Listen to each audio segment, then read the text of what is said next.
ఆంధ్రప్రదేశ్లో జూన్ 4వ తారీఖున ఎన్నికల ఫలితాలు వచ్చి చంద్రబాబు నాయుడు ప్రభుత్వం అధికారంలోకి వచ్చినప్పటి నుంచి కూడా జీఎస్టీ వసూళ్లు పడిపోతున్నాయి. జూలైలో 7% తగ్గాయి, ఆగస్టులో 5% తగ్గాయి, అదేవిధంగా సెప్టెంబర్లో 10% తగ్గాయి, అక్టోబర్లో 12% పెరిగాయి, నవంబర్లో 10% తగ్గాయి, ఇప్పుడు డిసెంబర్లో ఆంధ్రప్రదేశ్ 6% తగ్గాయి.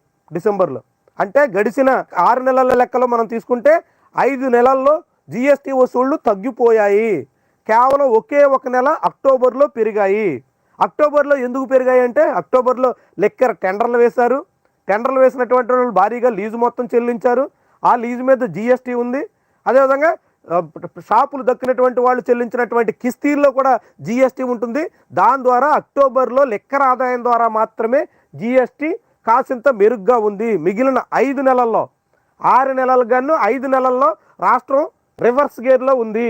రాష్ట్రంలో సంపద సృష్టిస్తానని చెప్పినటువంటి సీఎం హయాంలో పాలన వెనక్కి పరిగెడుతుంది. జీఎస్టీ వసూళ్లు తగ్గుముఖం పడుతున్నాయి. గత డిసెంబర్లో 3,545 కోట్ల రూపాయలు జీఎస్టీగా వసూలైతే ఈ డిసెంబర్లో 3,315 కోట్లు మాత్రమే.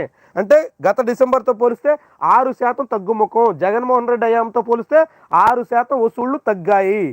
డిసెంబర్లో పండగ నెలల్లో కూడా తగ్గినటువంటి రాష్ట్రాలు చూస్తే చండీగఢ్, అరుణాచల్ ప్రదేశ్, మేఘాలయ, చూడండి లక్షద్వీప్, పుదుచ్చేరి, ఇవి తగ్గినటువంటి రాష్ట్రాలు. మేఘాలయ, పుదుచ్చేరి, లక్షద్వీప్ ఇలాంటి రాష్ట్రాలతో సమానంగా ఇప్పుడు ఆంధ్రప్రదేశ్ మారిపోయింది. ఏ రాష్ట్రాలతో పాటు ఉందో చూడండి. మిగిలిన రాష్ట్రాలన్నీ పురోగతే, అన్నిట్లోనూ వసూళ్లు పెరిగినాయి. దేశం మొత్తంలో 7% పైగా పెరిగింది జాతీయ స్థాయి సగటులో.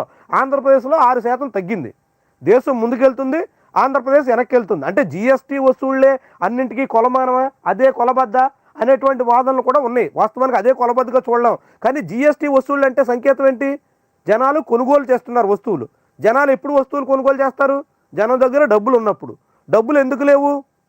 అనేక రకాల కారణాలు. గతంలో జగన్మోహన్ రెడ్డి ఉన్నప్పుడు పథకాల పేరుతో పనిచేస్తున్నాడు, పథకాల పేరుతో జనాలకు పప్పు బెల్లాల్లో ఇచ్చేస్తున్నారు. పథకాలంటే అప్పులు తీసుకొచ్చి పంచడమేనా అని బటన్ నొక్కడం అయితే ఎవరన్నా నొక్కగలరు, రకరకాల కామెంట్లు వచ్చినాయి.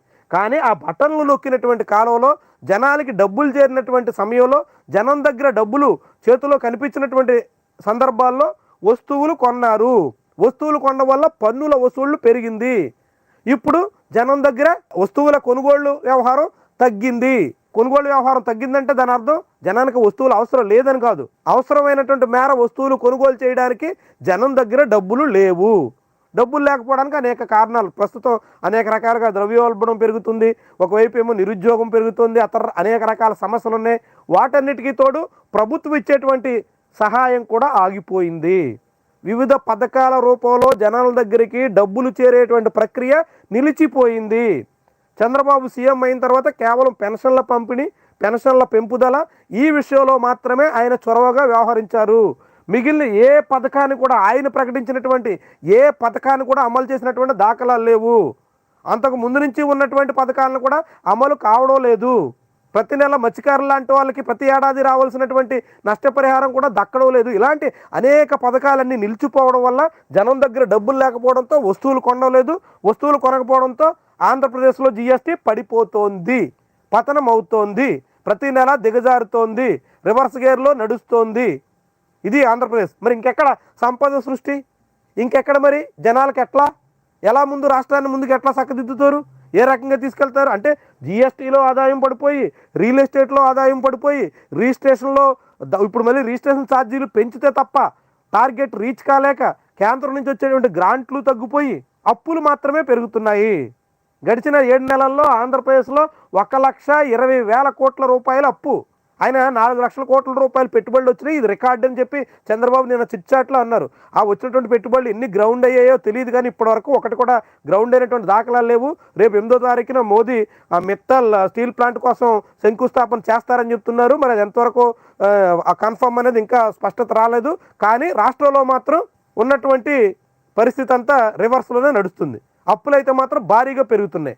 తెలంగాణలో 10% వృద్ధి, ఏపీలో 6% తగ్గుదల. మన పక్క రాష్ట్రం ముందని చేస్తుంది, తమిళనాడు ముందుకెళ్తుంది, కర్ణాటక ముందుకెళ్తుంది. మన చుట్టూ ఉన్నటువంటి అన్ని రాష్ట్రాలు, సౌత్ స్టేట్స్ అన్నీ కూడా జీఎస్టీ వసూళ్లలో ముందుకెళ్తుంటే ఆంధ్రప్రదేశ్ మాత్రమే తగ్గుదల రివర్స్లో ఉంది.